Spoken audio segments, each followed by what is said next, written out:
যেদিন থেকে বুঝলাম মানুষ আমাকে প্রচন্ড নির্মমভাবে যন্ত্রণা দিয়ে অপরাধবোধ মনে করে না, মূলত সেদিন থেকেই মানুষকে ভয় পাই। অনেক অসুস্থ থাকা অবস্থাতেও কষ্ট করে রান্নাঘরে চলে আসলাম। খেতে তো হবে, চলতে গেলে বাঁচতে গেলে খাবার অবশ্যই গ্রহণ করতে হবে। তো এই তো দেখো, আমি এই যে পেঁয়াজ, রসুন, শুকনো মরিচ তেলে ফ্রাই করে নিচ্ছি। এটা পাটায় তো আর বাটতে পারবো না, অসুস্থ, ব্লেন্ডারে ব্লেন্ড করে নিব। আর পাশাপাশি আজকে একদমই হালকা দুপুরের জন্য রান্না করছি। এই তো এই যে দেখতে পাচ্ছ, পোলার চাল, রসুন আস্ত কোয়া দিয়ে, পেঁয়াজ মরিচ দিয়ে, তারপরে হচ্ছে মসুর ডাল দিয়ে এটা ফ্রাই করে নিচ্ছি। এটা ভালোভাবে ফ্রাই করে নিয়ে তারপরে পানি দিয়ে বসিয়ে দিলে হয়ে যাবে আমার ডাল ভুনা খিচুড়িটা। তো এইটা ভর্তা এবং ডিম ভাজি থাকবে, শসা সালাদ বানাবো। এই দিয়ে আজকে দুপুরের লাঞ্চ আমাদের হয়ে যাবে। কিচ্ছু করার নেই, যেহেতু আমি অসুস্থ। আর এদিকে দেখো ওরা দু ভাই বোন কি করছে।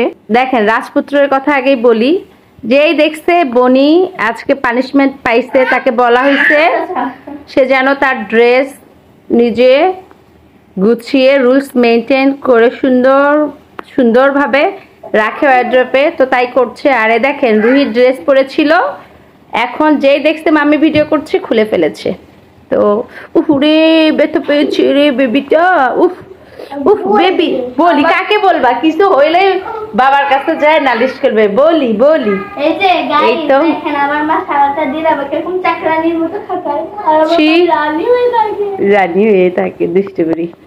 আমি রান্না করছিলাম আর পাশাপাশি রুহি মামনিকে বলছিলাম যে তুমি একটু পড়ো কিংবা তোমার ভাইকে একটু দেখো। তো ও পড়া বাদ দিয়ে ভাইকে দেখছিল কিছুক্ষণের জন্য। কিছু করার নাই, যেহেতু বাসায় কেউ নেই, তোমাদের ভাইয়াও আজকে ছিল না, ও আজকে একটা কাজে বাইরে গিয়েছিল। দেখলাম রুহি মামনি ওকে খেলা দিচ্ছিল। ওখান থেকে এসে আমি আর তোমাদের ভাইয়া রেডি হয়ে, রুহি মামনির আজকে গানের ক্লাস ছিল, ওখানে রেখে দিয়ে রাজপুত্রকে নিয়ে চলে আসছিলাম একটু আফতাবনগর, এত অসুস্থতা নিয়েও। কারণ আমাদের এখানে একটা বিশেষ কাজ ছিল। ইনশাল্লাহ ভেরি সুন কিছু একটা হতে পারে, আপনাদের সঙ্গে হলে তো অবশ্যই শেয়ার করবো ইনশাল্লাহ। তো এই জন্য একটু আসছিলাম একটা কাজে। এখানে এসে কাজটা কমপ্লিট কি করব তার আগে আমার পায়ের ব্যথা এত শুরু হয়ে গেছে।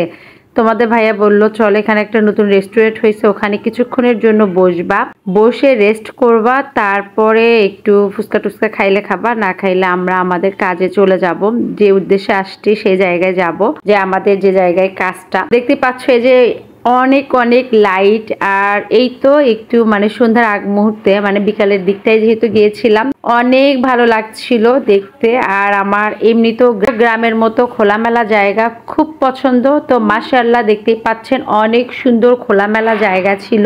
আমার রাজপুত্রটা এনজয় করছিল। এই তো এই রেস্টুরেন্টে আমরা এখানে এখন তোমাদের ভাইয়া এই তো দাঁড় হলো, আমরা নামলাম, কিছুক্ষণ রেস্ট করলাম, তারপরে আমাদের কাজটা শেষ করলাম। একটা ভাইয়া আসছিল, ওখানে একটা মিটিং ছিল আমাদের, তো তার সাথে কথাবার্তা বলে তারপরে দেন আমরা বাসায় চলে আসবো, তার জন্য রওনা দিয়ে দিলাম।